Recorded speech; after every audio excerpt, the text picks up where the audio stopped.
আসসালামু আলাইকুম ওয়া রাহমাতুল্লাহ। সুপ্রিয় আলোর পথের দর্শক মণ্ডলী, আশা করি মহান আল্লাহ রব্বুল আলামিনের অশেষ মেহেরবানি ও দয়ায় আপনারা সবাই ভালো আছেন। প্রিয় দর্শক, আজকে এমন কিছু কথা বলবো যা আপনাদের মনে আঘাত লাগতে পারে এবং ভবিষ্যতে তা আপনাদের ঈমান আমল বাড়াতে সাহায্য করতে পারে। প্রিয় দর্শক, আজকে এমন একজন মুসলিম আলেমের হিন্দু থেকে মুসলিম হওয়ার ঘটনা শোনাবো। আশা করি এর ফলে আমরা সবাই আমাদের ঈমানকে মজবুত ও বৃদ্ধি করতে পারব। সেই মুসলিম এর নাম হলো ইয়াসিন আরাফাত জিহাদি। তার বাড়ি কুমিল্লা লাকসাম। তিনি যেভাবে তার কথাগুলো বললেন, আজ আলোর পথের দর্শকদের জন্য হুবাহু তার মতো করেই উপস্থাপন করার চেষ্টা করছি। তিনি বলেন, আমার বাড়ি কুমিল্লা লাকসাম এবং গ্রামের নাম হাসনাবাদ, মণিপুর। আমাদের পূর্বপুরুষ সকলে জমিদার বংশের ছিল। আমি যখন হিন্দু ছিলাম তখন ঢাকা সিটি কলেজ থেকে ডিগ্রি পাশ করি। বাবার পরিচয় আমি দেব না। বাবা বাংলাদেশের একজন বিশিষ্ট শিল্পপতি। বিভিন্ন আলেমদের সাথে পরামর্শ করে আমি জানতে পারলাম বাবার পরিচয় দেয়া যাবে, কিন্তু তা নিয়ে কোনো অহংকার করা যাবে না, কেননা তিনি একজন বেদিন। মুসলমান ব্যতীত কোনো বেদিনের প্রশংসা করা যাবে না। আমরা টিভিতে বিভিন্ন চ্যানেল দেখে থাকি, তার মধ্যে একটি হচ্ছে ডিসকভারি চ্যানেল। এই চ্যানেলটির মালিক ইন্ডিয়ান, কিন্তু বাংলাদেশের সভাপতি আমার বাবা। বেলজিয়াম থাইগ্লাস কোম্পানির মালিক। বাংলাদেশের 4টি পরিবহনের মধ্যে একটি পরিবহন চেয়ার কুষ্টিয়া ট্রাভেলস। বাংলাদেশের বিশিষ্ট ধনী ব্যক্তিদের মধ্যে উনি একজন, আর আমি ওনার একমাত্র ছেলে। কেন ইসলাম কবুল করলাম, এ কথাগুলো আজকে তুলে ধরবো ইনশাআল্লাহ। আমি যখন 2007 সালে ধানমন্ডি সিটি কলেজ থেকে ডিগ্রি পাশ করি, তো ডিগ্রি পাশ করার আগে ও পরে আমার বাবার সাথে আমি পৃথিবীর বিভিন্ন রাষ্ট্রে সফর করি। আমার লাল কালার একটি পাসপোর্ট ছিল। যখন আমার ইচ্ছে হতো তখন আমি আমার মন মতো যে কোনো দেশে সফর করে আসতে পারতাম। আমার টাকা পয়সা ধন দৌলত কোনো কিছুর অভাব ছিল না, শুধু অভাব ছিল ঈমানের। এই ঈমানের সন্ধানে পুরো বিশ্বে আমি 9টি দেশ সফর করেছিলাম। আমি যখন পৃথিবীর বিভিন্ন রাষ্ট্র সফর করি, সফর করার আগে ও পরে আমি বিভিন্ন ধর্মের উপর বিশ্বাস করি। যখন আমি হিন্দু ছিলাম তখন চরমনাই সহ আরও বিভিন্ন মাহফিলে অংশগ্রহণ করতাম।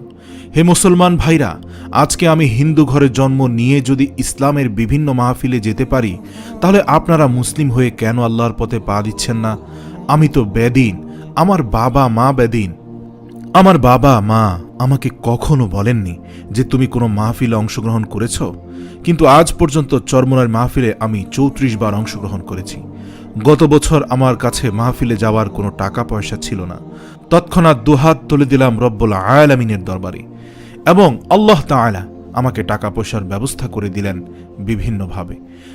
কোরআনের মাহফিলে যতবার যাই ততই পরিবর্তন হয়ে যায়। শিখার যেন কোনো শেষ নেই। তখন বিভিন্ন মাহফিল থেকে কোরআনের প্রতি আমার আলাদা ভালোবাসার জন্ম হয়ে যায়। বিভিন্ন আলেম ওলামাদের কাছে শুনলাম, নাপাক অবস্থায় পৃথিবীর সকল কিছুর স্পর্শ করা যায় একমাত্র কোরআন ব্যতীত। অজু ছাড়া যেমন নামাজ পড়া যায় না, তেমনি কোরআনও স্পর্শ করা যায় না। তখন আমি পৃথিবীর প্রায় প্রতিটি ধর্মের ধর্মগ্রন্থ পড়ি এবং গবেষণা করি। সকল ধর্মগ্রন্থ পড়ার পর আমি 2টি কথা পাই। তা হলো, প্রতিটি ধর্মগ্রন্থের মধ্যে একজন ব্যক্তির নাম রয়েছে, তার নাম হযরত মুহাম্মদ সাল্লাল্লাহু আলাইহি ওয়াসাল্লাম। তখন আমি চিন্তা করলাম, সকল ধর্মে এই মুহাম্মদের কথা পাওয়া গেল, কিন্তু এই মুহাম্মদ কে?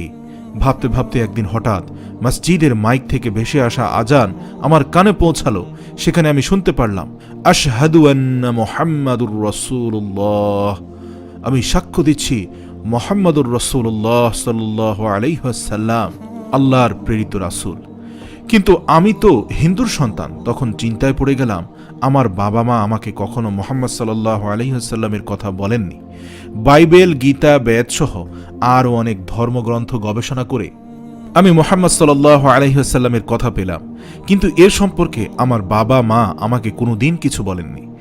তখন আজানের মাধ্যমে আমি এই মুহাম্মদুর রাসূলুল্লাহ সাল্লাল্লাহু আলাইহি ওয়াসাল্লামের প্রকৃত খোঁজ পেলাম এবং জানতে পারলাম যে তিনি মুসলমানদের নবী ও রাসূল।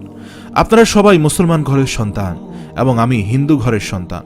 আপনারা জন্মের পর থেকে বাবা মায়ের মুখে আল্লাহ ও রাসূল সাল্লাল্লাহু আলাইহি ওয়াসাল্লামের কথা শুনে এসেছেন, কিন্তু প্রত্যেকটি ধর্মগ্রন্থে মুহাম্মদ সাল্লাল্লাহু আলাইহি ওয়াসাল্লামকে অনুসরণ করতে বলার পরেও আমার বাবা মা ওনার সম্পর্কে আমাকে কিছুই বলেননি। তারপর গবেষণা করতে করতে আমি আরেকটি কথা পেলাম, বিভিন্ন বেদ, বাইবেল এবং গীতা থেকে প্রায় সকল গ্রন্থে লেখা রয়েছে নট ডাউট দ্য হোলি কোরআন। এর অর্থ হল পবিত্র কোরআনকে সন্দেহ করো না। পৃথিবীর সকল ধর্মগ্রন্থই সন্দেহ আছে, কিন্তু আল কোরআনে কখনো সন্দেহ থাকতে পারে না। এটা তাদেরই ধর্মগ্রন্থের বাণী। তারপর আমি চিন্তা করলাম যে তাদের নিজেদের ধর্মগ্রন্থে বর্ণিত রয়েছে যে তাদের ধর্মগ্রন্থের সন্দেহ থাকতে পারে, কিন্তু পৃথিবীর একমাত্র ইসলাম ধর্মগ্রন্থ কোরআন শরীফে কোনো সন্দেহ থাকতে পারে না। তারপর ভাবলাম, আমি যে সকল ধর্মগ্রন্থকে বিশ্বাস করি, সকল ধর্মগ্রন্থ সন্দেহ রয়েছে, একমাত্র কোরআনে কোনো সন্দেহ নেই। এই কোরআন কার এবং এর সৃষ্টিকর্তা কে? তারপর থেকে এই বিষয় নিয়ে আমি গভীরভাবে দিনরাত চিন্তা করতে থাকলাম যে এই কোরআনকে কে সৃষ্টি করেছে এবং আমি কোন ধর্মের উপর বিশ্বাস করছি, যে ধর্ম নিজেই বলে তাদের মধ্যে সন্দেহ থাকতে পারে একমাত্র কোরআন ব্যতীত। তার কিছুদিন পর আমি ইন্দোনেশিয়া গেলাম এবং সে দেশে সুনামি হয়। তখন আমি একটি বিষয় লক্ষ্য করলাম যে খ্রিস্টানদের গির্জা, মন্দির, বৌদ্ধ মন্দির সকল কিছু ধ্বংস হয়ে গেছে, কিন্তু একমাত্র আল্লাহর ঘর মসজিদের কিছুই হয়নি। কিছু কিছু মসজিদ পানির উপর ভাসছে এবং কিছু কিছু মসজিদের নিচে মাটি আর মাটি, যেন দেখে মনে হয় এমন একটি শক্ত ভিতের উপর দাঁড়িয়ে আছে যা কখনোই ভেঙে পড়বে না। দেখে আমি খুব অবাক হয়ে গেলাম। তারপর সেখানকার কিছু লোকেদের আমি জিজ্ঞেস করলাম, আপনারা এই ভয়াবহ পরিস্থিতিতে মসজিদে কেন ঢুকছেন? উত্তরে তারা বলল, আমরা যে মূর্তি বানাই এবং পূজা করি সেই মূর্তি আমাদের বাঁচাতে পারেনি, যে ভগবানের উপাসনা করি সেই ঈশ্বর আমাদের বাঁচাতে পারেনি, যে গডকে আমরা সেজদা করি সেই গড আমাদের বাঁচাতে পারেনি। আল্লাহ তাআলা নিজের ঘর মসজিদকে যেমন সুরক্ষিত রাখলো, তেমনি আমরা যদি আল্লাহর ঘরে থাকি তাহলে আল্লাহ আমাদের সুরক্ষিত রাখবেন। সুবহানাল্লাহ। এই দৃশ্য দেখে লক্ষ লক্ষ মানুষ কালেমা পড়ে মুসলমান হয়ে গেল। 2001 সালে ফ্রান্সের রাজধানী প্যারিসে গেলাম। প্যারিসের পূর্ব দিকে একটি পাহাড় রয়েছে, সেখানে একটা পাথর রয়েছে যা শূন্যে ভাসমান। পাথরের উপরে আল্লাহ এবং নিচে মোহাম্মদ লেখা রয়েছে। তখন আমি এটি দেখে অবাক হলাম যে একটি পাথরের নিচে মাটি নেই, ডানে বামে উপরে কোনো দিক থেকে কোনো বাধা নেই, তাহলে সেটি শূন্যে ভাসমান অবস্থায় কি করে থাকে? এ বিষয় নিয়ে আমি 7 জন বিজ্ঞ ব্যক্তিদের সাথে আলাপ করলাম। তারা বললেন, এই পাথরের আগে পরে সকল কিছু ধ্বংস হয়ে যাবে, কিন্তু এই পাথরটি কিছুই হবে না, কারণ যে পাথরে আল্লাহ এবং তার রাসূল সাল্লাল্লাহু আলাইহি ওয়াসাল্লামের নাম আছে সে পাথর আল্লাহর হুকুম ছাড়া ধ্বংস হতে পারে না, এবং কিয়ামতের আগ পর্যন্ত এই পাথর এমনিভাবে ভাসমান থাকবে। সেই খ্রিস্টান বিজ্ঞানী বলল, পৃথিবীর সকল ধর্মের মধ্যে স্ত্রীলিঙ্গ রয়েছে, কিন্তু একমাত্র আল্লাহ সুবহানাহু ওয়া তাআলার নামের কোনো স্ত্রীলিঙ্গ নেই। তিনি বলেন, আমি হিন্দুর ঘরে জন্ম নিয়ে আজকে এই কোরআন, মুসলিম এবং ইসলামকে বিশ্বাস করি এবং ইসলামকে মানি এবং আল্লাহকে বিশ্বাস করি, কিন্তু আপনারা মুসলমান হয়েও অনেকের মুখে শোনা গেছে তারা বলছে কোরআন মিথ্যা, নাউযুবিল্লাহ। অবশেষে সেই 7 জন বিজ্ঞানী কালেমা পড়ে মুসলিম ধর্ম গ্রহণ করল। তারপর 2005 সালে আমি জার্মানিতে গেলাম। সেই বছর সেখানে অনেক বড় ধরনের একটি ঘূর্ণিঝড় হয়েছিল। সেখানে দেখতে পেলাম ঘূর্ণিঝড়ের ফলে গাছ পেঁচিয়ে গেছে এবং দূর থেকে গাছের সারিটা দেখে মনে হয় গাছগুলো যেন নিজের ইচ্ছায় কালেমা লিখেছে। তারপর আমি বাংলাদেশে আসলাম এবং আমার দাদি, তিনি যখন স্ট্রোক করে মারা গেল তখন বাবাকে জিজ্ঞেস করলাম, বাবা দাদিকে কি করবেন? উত্তরে বাবা বললেন, উনার শরীরে আগুন জ্বালিয়ে দেব। তখন দেখলাম দাদিকে শ্মশান ঘাটের দিকে নেওয়া হচ্ছে এবং পড়া হচ্ছে হরিবোল হরিবোল। এই হরিবোলের অর্থ বুঝতে আমার 1.5 থেকে 2 বছর সময় লেগেছে, যা অনেক খারাপ একটি শব্দকে ইঙ্গিত করে। সাধারণত মুসলমানরা দুনিয়াতে যত খারাপ কাজই করুক না কেন, মৃত্যুর সময় ইসলামী বিধান অনুযায়ী মৃত ব্যক্তির লাশকে অতি সম্মানজনকভাবে দাফন করা হয়ে থাকে। ইসলাম ধর্মে যখন কোনো শিশু দুনিয়াতে আগমন করে তখন আল্লাহু আকবার বলা হয়, এবং কোনো ব্যক্তি যখন মৃত্যুবরণ করে তখনও আল্লাহু আকবার বলা হয়। কিন্তু আমার বাবা মা জন্মের সময় আমার কানে হরিবল বলে আমার আগমন করিয়েছেন, এবং আমি দেখতে পেলাম আমার দাদিকে বিদায় দিচ্ছেন হরিবোল বলে, যেই হরিবোল শব্দের অর্থ অতি নিকৃষ্ট। সুপ্রিয় দর্শক, কাউকে আঘাত দেয়া আমার উদ্দেশ্য নয়, বরং আমার উদ্দেশ্য হলো এই কথাগুলোর মাধ্যমে মানুষ দ্বীনের পথে আসুক। আঘাত দিয়ে কিছু বললে মানুষ দ্বীনের পথে আসবে না, কিন্তু হেদায়েতের উদ্দেশ্যে কথা বললে মানুষ দ্বীনের পথে আসবে। একবার চিন্তা করেন, আমরা সবাই মা এবং বাবার দ্বারা পৃথিবীতে এসেছি। আপনিও মানুষ, আমিও মানুষ। আমরা সকলেই জানি আমরা পৃথিবীতে আসার সময় আমাদের মাকে কতটা কষ্ট দিয়ে থাকি, এবং চিরকাল মা বাবা আমাদের মঙ্গলের জন্য নিজের রক্ত পানি করে উপার্জন করে আনেন। আপনাদের কাছে একটি প্রশ্ন, যে বাবা মা জন্মের পর থেকে সারা জীবন আমাদের এত কষ্ট করে লালন পালন করে বড় করলেন, সেই মা বাবা যখন মৃত্যুবরণ করে তখন কোনো একটি ধর্মের গুরু কি নির্দেশ করতে পারে যে নিজের হাতে মায়ের লাশে আগুন দিতে? তাহলে যে ধর্ম কোনো জাতিকে সম্মান দিতে পারে না, সেটা কিভাবে কোনো ধর্ম হতে পারে? আমি আমার ব্যক্তিগত মতামত বলছি, আমি কাউকে ছোট করার জন্য বলছি না।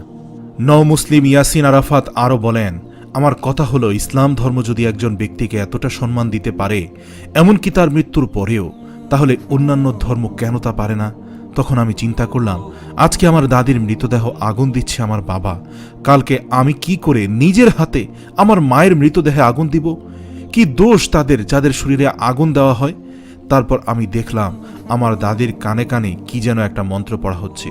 হিন্দু ধর্মের 120টি মন্ত্রের 80টি মন্ত্রের মধ্যে মোহাম্মদ সাল্লাল্লাহু আলাইহি ওয়াসাল্লামের কথা রয়েছে এবং বলা হয়েছে, তোমরা মোহাম্মদকে মানো এবং আল্লাহকে সিজদা করো। সুবহানাল্লাহ। তাদের মন্ত্রে বলা হয়েছে, সর্বপ্রতি সর্ব মোহাম্মদ, সর্বপ্রতি সর্ব ইসলাম এবং কালেমা।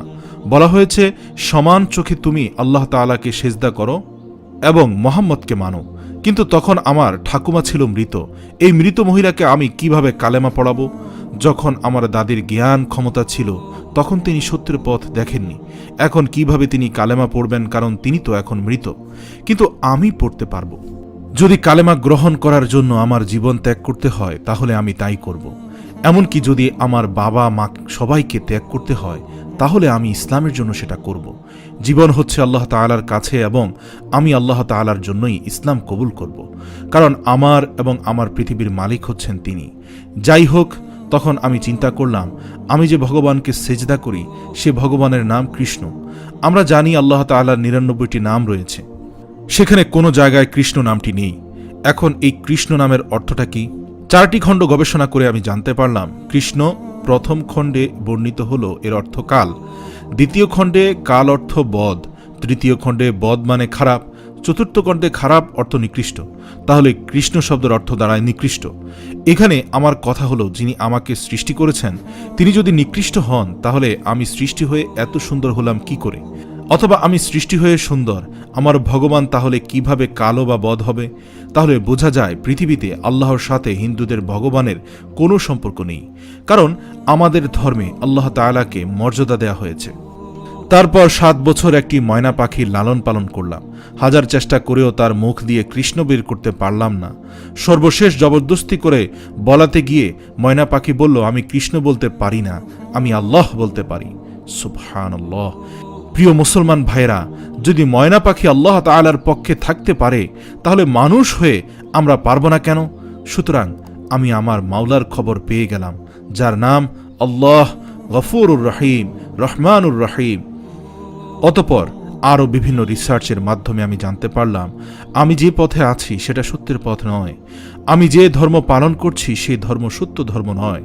আলহামদুলিল্লাহ। তারপর আমি ইসলামের প্রতি মুগ্ধ হয়ে ইসলাম ধর্ম কবুল করে নিলাম। ইসলাম ধর্ম কবুল করতে গিয়ে আজকে আমার চোখ অন্ধ, ইসলাম ধর্ম কবুল করতে গিয়ে আজকে আমি কানে শুনি না, ইসলাম কবুল করতে গিয়ে আজকে চাইনিজ কুড়ালের কূপ খেলাম, ইসলাম ধর্ম কবুল করার কারণে আমার মাথা দিয়ে রড ঢোকানো হয়েছে, ইসলাম কবুল করার অপরাধে আজকে আমার দাঁত ভাঙা, ইসলাম কবুল করেছি বলে খুর দিয়ে টান দেয়া হয়েছে, ইসলাম কবুল করার অপরাধে পায়ে গরম তাওয়া লাগিয়ে দেওয়া হয়েছিল, যার ফলে আজকে শক্ত কোনো খাবার খেতে পারি না। ইসলাম ধর্ম কবুল করেছি বলে ইন্ডিয়াতে আমাকে 1 মাস 19 দিন বন্দী করে রাখা হয়েছিল। আমি প্রথমে বলেছিলাম আমার বাবা বাংলাদেশের শ্রেষ্ঠ শিল্পপতির মধ্যে অন্যতম একজন, আমার মান সম্মান টাকা পয়সার কোনো অভাব ছিল না। এখনও যদি টাকার হিসাব করি তাহলে 1000 কোটি টাকার মালিক আমি। কিন্তু আমি একটা বিষয় চিন্তা করি, মাথার টুপির দাম 50 টাকা, কিন্তু পুরো বিশ্ব বিক্রি করে ফেললেও এই টুপির মর্যাদা কেউ দিতে পারবে না। 1 মাস 19 দিনের মধ্যে 5 দিন আমাকে কোনো খাবার দেয়া হয়নি, পানির তৃষ্ণায় কাতর ছিলাম, আমি পানি চাওয়াতে আমার মুখে প্রস্রাব করে দিল তারা, কিন্তু তবুও ইসলামকে ছাড়েনি। আলহামদুলিল্লাহ। 3 বছরের মধ্যে আজ পর্যন্ত 1 ওয়াক্ত নামাজ ছাড়িনি, গালে খুর লাগাইনি, মোটামুটি রাসূল সাল্লাল্লাহু আলাইহি ওয়াসাল্লামের সুন্নাহ কোনোটিয়ে জানা সত্ত্বে অমান্য করিনি। আর আপনারা তো সকলেই মুসলমানের সন্তান, তাহলে আপনারা কেন নামাজ পড়েন না, কেন রোজা রাখেন না, কেন আল্লাহর পথে আসেন না? মুসলমানের সন্তান হয়ে আপনি কি করে ফজরের সময় ঘুমিয়ে থাকতে পারেন? মুসলমানের সন্তান হয়ে আপনি কিভাবে রাসূলের সুন্নাহ অমান্য করে থাকেন? হযরত আবু বকর সিদ্দিক রাদিয়াল্লাহু তাআলা আনহুমা এর ছেলের নাম ছিল আব্দুর রহমান। তিনি একদিন বাবাকে ডেকে বললেন, বাবা, আর যুদ্ধক্ষেত্রে আমি আপনাকে দেখেছিলাম, কিন্তু আমি আপনাকে হত্যা করতে পারিনি। উত্তরে আবু বকর রাদিয়াল্লাহু তাআলা আনহু বললেন, কেন? তখন আব্দুর রহমান বললেন, বাবা, আপনি ছোটবেলা আমাকে কত আদর যত্ন করে মায়া মহাব্বত করেছেন, তাই আমি আপনাকে হত্যা করতে পারিনি। তখন আবু বকর সিদ্দিক বললেন, তুমি যে দলে সংযুক্ত রয়েছ সেই দলটি হচ্ছে বেদিনের মুনাফিকের দল। তুমি আমার নজরে তাকিয়ে আমাকে হত্যা করতে পারোনি, কিন্তু আমি আল্লাহর কসম করে বলছি, বদরের যুদ্ধে যদি আমি তোমাকে দেখতাম তাহলে নারে তাকবীর আল্লাহু আকবার বলে গর্দান ফেলে দিতাম। এই কথা শোনার পর আব্দুর রহমান জিজ্ঞেস করলেন, কেন? তখন আবু বকর বললেন, কারণ তোমার থেকে আমার আল্লাহ এবং তার কোরআন বড়। যুদ্ধ সমরে পরস্পর প্রতিপক্ষকে পরাজিত করাই তো কাজ। তেমনি আমি ইয়াসিন আরাফাতের কাছে বাবা, মা, টাকা পয়সা, ধন দৌলত এর চেয়ে আমার আল্লাহ, নবী এবং কোরআন বড়। হে মুসলিম ভাইরা, একটু চিন্তা করে দেখুন, আপনার সম্পত্তি নিরাপত্তার জন্য বিভিন্ন জায়গায় বিভিন্ন অ্যাকাউন্ট খুলে রেখেছেন, যাতে করে সম্পদ চোরে নিয়ে না যায়। কিন্তু একবার চিন্তা করে দেখুন, আপনি আপনার ঈমানকে হেফাজত করার জন্য কি করেছেন? অনেক হিন্দু ভাইয়েরা দাবি করে থাকেন যে হিন্দু ধর্ম পৃথিবীতে আগে এসেছে। এক্ষেত্রে আমি আপনাদের একটি প্রশ্ন করতে চাই, হিন্দু ধর্ম কিভাবে আগে আসে? কারণ আমরা জানি পৃথিবীতে সর্বপ্রথম যে মানুষ এসেছে তার নাম হযরত আদম আলাইহিস সালাম, এবং তিনি ইসলাম ধর্মের অনুসারী ছিলেন, এমনকি তিনি একজন নবী ছিলেন। তাহলে সর্বপ্রথম আদম আলাইহিস সালাম যদি নবী হয়ে থাকেন বা ইসলাম ধর্মের অনুসারী হয়ে থাকেন, তাহলে হিন্দু বা অন্যান্য ধর্ম আগে কিভাবে আসে? সুপ্রিয় ভাই ও বোনেরা, এই ইসলামকে ধরে রাখার জন্য জীবনে অনেক নির্যাতন সহ্য করেছি। আমি আমার বাম চোখ এবং বাম কানে শুনি না বললেই চলে। অনেক চিকিৎসার পরেও এখনও সুস্থ হতে পারিনি। আমার শরীরের একাংশে এখনও পুঁজ জমাট হয়ে আছে, কিন্তু তবুও ইসলাম ধর্ম ত্যাগ করিনি। আমাকে 1 মাস 19 দিন হাতে পায়ে শিকল দিয়ে বন্দী অবস্থায় রাখা হয়েছিল এবং 5 দিন আমাকে কোনো খাবার দেয়া হয়নি। আমার বয়স 39 বছর। 12 বছর মূর্তিকে সেজদা করেছি, 24 বছর মূর্তিকে সেজদা করি নাই। গত 3 বছর যাবৎ আল্লাহ তাআলাকে সেজদা করছি, কিন্তু যতই সেজদা করছি ততই অন্তরে প্রশান্তি লাভ করছি। যত ইবাদত করি মন থেকে অনেক শান্তি এবং মজা পাই। কে সেই আল্লাহ যাকে সেজদা করার জন্য এখন মন অপেক্ষারত থাকে? সুপ্রিয় ভাইরা, আমি কিন্তু জেনে শুনে মুসলমান হয়েছি। আমি জেনে শুনে মা বাবাকে ত্যাগ করেছি, দাড়ি রেখেছি, সুন্নতি পোশাক পরেছি, জেনে শুনে 5 ওয়াক্ত নামাজ পড়েছি, জেনে শুনে গরুর গোশত ভক্ষণ করছি, জেনে শুনে সকল কিছু ত্যাগ করে আজকে মাদ্রাসায় পড়াশোনা করতেছি, জেনে শুনে আজকে আমি ইসলামের দাওয়াত দিচ্ছি। আমাকে যখন ইন্ডিয়াতে বন্দী করে রাখা হয়েছিল, তখন আমি দারোয়ানকে বললাম, দারোয়ান ভাই, আপনাকে কিছু টাকা দিব, দয়া করে আমাকে হাত পা ধোয়ার জন্য একটু সুযোগ দেন। হে মুসলমান ভাইরা, আজকে আল্লাহ তাআলা আমাদের নিয়ামতের অবার ধারা বর্ষিত করেছেন, রিজিকের যোগান দান করেন, তাই আমরা ইসলামকে ভুলে যাই। আমাকে যখন আটক করে রাখা হয়েছিল, তখন অল্প একটু পানি আর কিছু বাসি রুটি দেওয়া হতো। এগুলো খেয়ে আমি দুহাত তুলে আল্লাহ তাআলার কাছে কান্নাকাটি করতাম এবং বলতাম, হে আল্লাহ, আপনি যদি হযরত ইউনুস আলাইহিস সালামকে এত বড় বিপদ থেকে মুক্তি দান করতে পারেন, তাহলে আমাকে ওই বিপদ থেকে মুক্তি দান করেন। তখন আমি আল্লাহু আকবার বলে হাত টান দেওয়ার সাথে সাথে আপনা আপনি আমার হাতের শিকল খুলে যায়। সুবহানাল্লাহ। এবং যখন আমি হাত টান দিলাম, তখন আমার শরীরে বিন্দুমাত্র শক্তি ছিল না, কারণ আমি বহুদিনের ক্ষুধার্ত ছিলাম। হে মুসলমান ভাইরা, এখন বলেন, আমার হাতের সেই শিকল কে খুলে দিয়েছে? নিশ্চয়ই আল্লাহ সুবহানাহু ওয়া তাআলা। তারপর সেখান থেকে উঠে আমি দরজার দিকে তাকিয়ে দেখলাম দরজা তালা দেওয়া। তখন আমি আল্লাহর উপর ভরসা করে বিসমিল্লাহ বলে দরজার টান দেওয়ার সাথে সাথে দরজা আল্লাহর মেহেরবানিতে খুলে গেল। তারপর দারোয়ানের কোমর থেকে চাবি নিয়ে চলে যাচ্ছিলাম, তখন 3টি কুকুর আমার দিকে তেড়ে আসছিল। তখন আমি আল্লাহ তাআলার উপর ভরসা করে বললাম যে আমি ইসলামের দাওয়াতে যাচ্ছি। তুই যে আল্লাহ তাআলার সৃষ্টি, আমিও সে আল্লাহ তাআলার সৃষ্টি। তখন কুকুরগুলো দৌড় থামিয়ে তাৎক্ষণিক জায়গায় দাঁড়িয়ে গেল এবং যে যার স্থানে চলে গেল। আল্লাহু আকবার, আমার কোনো ক্ষতি করল না। প্রিয় ভাই বোনেরা, আমি যদি হিন্দু ঘরে জন্ম নিয়ে আল্লাহ তাআলার মর্ম বুঝতে পারি, তাহলে আপনারা মুসলমান হয়ে কেন আল্লাহ তাআলার মর্ম বুঝেন না? কেন আল্লাহর পথের প্রতীক হন না? সুপ্রিয় বন্ধুরা, আমার কাছে বাড়ি, গাড়ি, মান, সম্মান, টাকা পয়সা কোনো কিছুর অভাব ছিল না। তখন আমি যে সকল গাড়ি দিয়ে চলাফেরা করতাম, এক একটি গাড়ির দাম ছিল 60 থেকে 65 লাখ টাকা। সুতরাং আমার শুধু অভাব ছিল অন্তরের প্রশান্তি, যা ইসলাম ধর্মে এসে আল্লাহ তাআলাকে সেজদার মাধ্যমে পেয়েছি। কিছুদিন আগে হিলারি কিংডমে একজন নারী ইসলাম ধর্ম গ্রহণ করলেন। তখন তাকে জিজ্ঞেস করা হলো, আপনি কেন ইসলাম ধর্ম গ্রহণ করেছেন?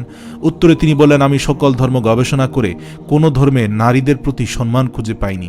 অতঃপর বুঝতে পারি যে একমাত্র ধর্ম যে ধর্মে নারীদের অধিক মর্যাদা ও সম্মান দেওয়া হয়। একজন কণ্ঠশিল্পী হিন্দি গান গাওয়াতে কোটি কোটি টাকা পেত। তারপর সে ব্যক্তি তারেক জামিলের কাছে গেলেন এবং তাকে বললেন, আমি তো অভাবগ্রস্ত এবং আমি ইসলাম ধর্ম গ্রহণ করেছি। তখন তিনি উর্দু গজলের পরামর্শ দিলেন। গজল শুরু করার পর আস্তে আস্তে সে কোটি কোটি টাকার মালিক হয়ে যেতে লাগলো। প্রিয় ভাই, কেউ যদি ইসলামের সাথে থাকে তাহলে কিসে তাকে গরিব করবে? ধনী গরিব তো আল্লাহর হাতে। অবশ্যই সে ধনী হয়, কারণ আল্লাহ তাআলা হচ্ছেন রিজিক দাতা। দুনিয়ার সমস্ত বান্দার রিজিক তার হাতে। আমরা জানি হযরত মুহাম্মদ সাল্লাল্লাহু আলাইহি সাল্লামের থুতু দ্বারা সাপের বিষ ভালো হয়ে গিয়েছিল। তাহলে আমরা যদি সেই রাসূল সাল্লাল্লাহু আলাইহি সাল্লামের সুন্নত মোতাবেক চলি, আল্লাহ তাআলা আমাদের জীবনকে সুন্দরময় করে দিবেন। একটি বিষয় সর্বশেষ আমি আপনাদের বলতে চাই। যেহেতু সত্য কথা বলা একজন মুসলিমের জন্য ফরজ, সেহেতু বলছি যে কখনো কোনো হিন্দুদের কাছ থেকে মিষ্টি ছানা কিনবেন না, কারণ তারা ছানার সাথে গোবর ও গরুর প্রস্রাব মিশিয়ে থাকে। তাই এ বিষয়ে সবাই সাবধান থাকবেন। সর্বশেষ বলতে চাই, বোবা জন্তু কুকুর যদি আল্লাহকে চিনতে পারে, তাহলে আমরা কেন চিনতে পারি না? আমি একটি বিষয় নিয়ে মাঝে মধ্যে অনেক কষ্ট পাই। সেটা হলো, অনেক মানুষ আমার কাছে এসে মুসলমান হয়েছে, কিন্তু আমি আমার বাবাকে মুসলমান ধর্মে নিয়ে আসতে পারিনি। কারণ আমি জানি একজন হিন্দু যত ভালো কাজ করুক সে জাহান্নামী, একজন মুসলমান যতই গুনাহ করুক না কেন সে গুনার শাস্তি ঠিকই পাবে, কিন্তু কোনো না কোনো এক সময় কালেমার বরকতে সে জান্নাতে প্রবেশ করতে পারবে। সর্বশেষ একটা কথা বলতে চাই, আমি হিন্দু ঘরে জন্ম হয়ে যদি মুসলিম ধর্ম গ্রহণ করি, রাসূল সাল্লাল্লাহু আলাইহি সাল্লামের সুন্নাহ অনুযায়ী চলতে পারি এবং নামাজ পড়তে পারি, তাহলে আপনি মুসলমানের ঘরে জন্ম হয়েছেন সেটা আপনি পারবেন না? সুতরাং আজ থেকে সবার প্রতিজ্ঞা করব আল্লাহর রাস্তায় ফিরে আসার জন্য, এবং এও প্রতিজ্ঞা করব যে আজ থেকে নামাজ ছাড়ব না এবং আল্লাহ তাআলার প্রতিটি বিধিবিধান যতটুকু সম্ভব মেনে চলার চেষ্টা করব। আল্লাহ তাআলা আমাদের প্রত্যেকটি মুসলমানকে ঈমানের সাথে মৃত্যুবরণ করার তৌফিক দান করুক। আমিন।